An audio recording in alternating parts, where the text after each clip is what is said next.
on a le plaisir également de retrouver Vincent Kutkovitz. Bonjour, Bonjour Vincent. Thomas. On va parler ensemble en effet de cette question du taux d'usure du crédit, car c'est un sujet qui, avec la hausse des taux des banques centrales, revient sur le devant de la scène. On rappelle peut-être ce que c'est le taux d'usure? En fait, c'est le taux maximum que la Banque de France indique pour l'ensemble des crédits sur le marché, le taux maximum auquel les banques peuvent prêter, sur le taux tout compris, si on peut dire le TAEG, y compris l'assurance notamment. Le coût global du crédit. Le coût global du crédit. Et pour chaque type de crédit, elle fixe un maximum qu'on ne peut pas dépasser. Et en fait, la formule aujourd'hui du taux d'usure est basée sur les taux de crédit pratiqués il y a plusieurs mois. Or, on est dans une phase de remontée rapide des taux. Et donc aujourd'hui, il y a un décalage entre le taux d'usure et le niveau de crédit qui sont pratiqués par les banques, assurance comprise. Et c'est pour ça que du coup, ça gêne les emprunteurs les banques, et indirectement les emprunteurs, parce qu'ils se retrouvent coincés en se disant si je vous prête à ce taux-là, je rentre dans la catégorie du taux d'usure. Exactement. Et donc en fait, c'est pour ça qu'aujourd'hui, on a des très bons dossiers qui sont refusés, que ce soit pour emprunter pour faire l'achat de sa résidence principale ou même pour faire de l'investissement locatif. Et on a notamment les personnes qui sont un peu plus âgées, qui ont plus de 40 ans. On peut prendre cette image-là. Les gens de plus de 40 ans, étant donné qu'ils ont une assurance qui coûte plus cher, même s'ils ont un bon dossier, ont plus de difficultés à accéder au crédit aujourd'hui. Et donc, on a compris, c'est une cible mouvante. Le taux d'usure, il remonte, mais il a un peu de retard. Actuellement, il est à combien? Il est, alors, selon les durées de crédit, entre 2,57 et 2,60. Alors, il devrait remonter sur à peu près 3%, d'après ce que la Banque de France a annoncé il y a quelques jours, au 1er octobre. Mais on aura toujours un retard. Le problème, c'est la méthode de calcul qui pose problème aujourd'hui. Et il y a un autre phénomène qui est assez important aussi, c'est qu'en fait, aujourd'hui, même les banques dissuadent, avant même que les dossiers soient présentés en comité de crédit, dissuadent leurs clients de présenter un dossier, parce que donc il y a un premier filtre qui n'existait pas auparavant, qui est un filtre un peu psychologique du banquier.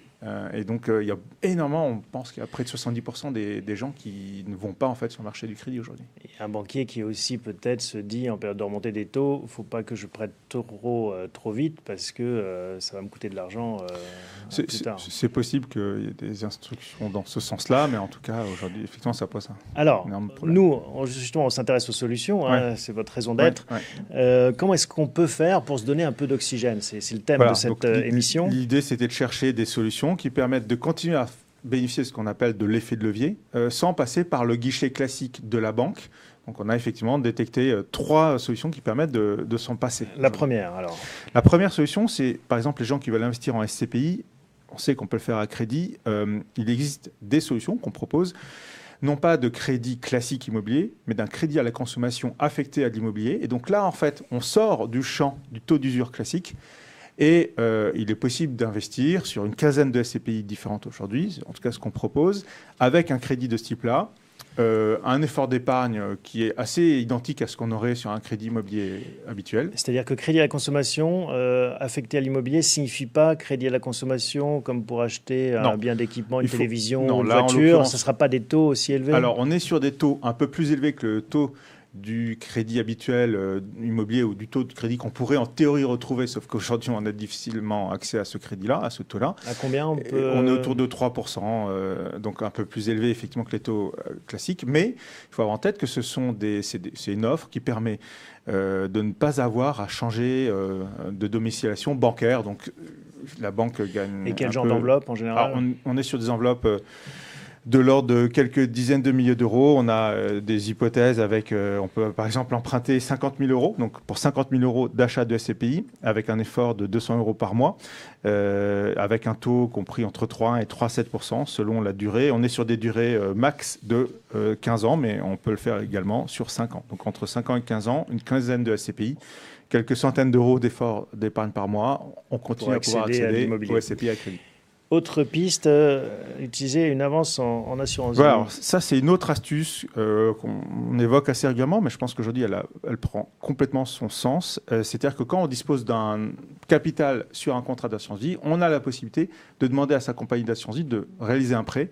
Donc, c'est une avance. Ça ne casse pas le contrat. Ça ne casse pas le contrat. Votre épargne continue à produire ses revenus, continue à être investie.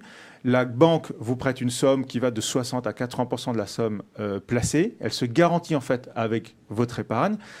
60%, c'est ce qu'on peut obtenir pour la partie UC généralement, et 80%, c'est ce qu'on peut obtenir comme avance pour la partie fonds euro ou les SCI en assurance vie qu'on connaît bien chez Bien.fr et Primaniance. Et donc, on a fait une petite hypothèse. Quelqu'un qui a 500 000 euros d'épargne avec 60% en fonds en euros et 40% en unité de compte peut obtenir une avance de 360 000 euros. Une avance, normalement, la durée, c'est 3 ans maximum, mais on peut la renouveler une fois, généralement. Donc, on peut obtenir un prêt de 6 ans. Et je dirais que ça peut être une solution d'attente, en fait, en attendant que la formule du taux d'usure devienne plus normale, se stabilise, et si on a une opportunité à saisir pour faire un investissement, par exemple, ça permet de faire une forme de crédit relais. On se prête à soi-même, en quelque sorte. Exactement. On est son propre banquier. Alors, troisième piste que vous évoquez, que vous souhaitez évoquer, l'investissement avec effet de levier intégré. Ouais, là, l'idée, c'est en fait de parler des produits packagés. On parle souvent, d'ailleurs, on va en parler dans cette émission, des produits de private equity. Donc, par exemple, dans le private equity immobilier, c'est-à-dire que tout ce qui est investissement non coté, il existe aujourd'hui, vous savez bien, pour ceux qui suivent l'émission, des fonds qui sont packagés. On peut investir sur des opérations, par exemple, de marchand de biens. On va investir sur des immeubles en restructuration. Et là, souvent, les sociétés de gestion proposent d'aller elles-mêmes chercher de la dette dans leurs produits. Elles vont faire la démarche d'aller en fait auprès des organismes de financement et monter un produit dans lequel l'effet de levier sera intégré. On est sur des montants de l'ordre de 50 à 60% de dette en face. Donc, quand je mets 1 euro, j'obtiens 50 à 60% d'investissement supplémentaire qui va être mobilisé dans cette épargne-là, dans ce placement-là. Ça permet également d'aller chercher donc, du rendement supplémentaire. Et là, c'est la société de gestion qui joue le rôle qui va s'occuper d'aller monter ce crédit auprès des organismes financiers. On voit bien donc il faut être créatif. Il y a des solutions qui existent pour desserrer ces contraintes d'emprunt et profiter de l'immobilier. Alors ça suppose en sous-jacent que l'immobilier va continuer à bien se porter aussi à terme. Ça, c'est aussi ce que vous anticipez, que ça va résister finalement à d'éventuels chocs économiques ou récessifs. On est persuadé que c'est en tout cas dans un contexte d'inflation une des meilleures classes d'actifs qui permettent d'absorber ce choc-là. Il peut y avoir des questions qui se poseront sur les valorisations, mais en tout cas, pour l'instant, on voit que c'est plutôt l'indexation des loyers qui joue à plein et qui permet, même s'il y a une limitation en France sur le résidentiel, où le gouvernement a capé à 3,5% le maximum d'inflation qu'on peut transmettre aujourd'hui, en tout cas temporairement, sur les loyers. C'est une classe d'actifs qu'il faut utiliser avec parcimonie, comme toutes les autres classes d'actifs. Il faut continuer à diversifier. À travers les SCPI, on peut se positionner sur différents biens immobiliers de façon ultra diversifiée. Donc oui, on reste positif sur cette classe d'actifs, qui est la meilleure classe d'actifs qui permet en tout cas aujourd'hui de traverser une période d'inflation de façon sereine.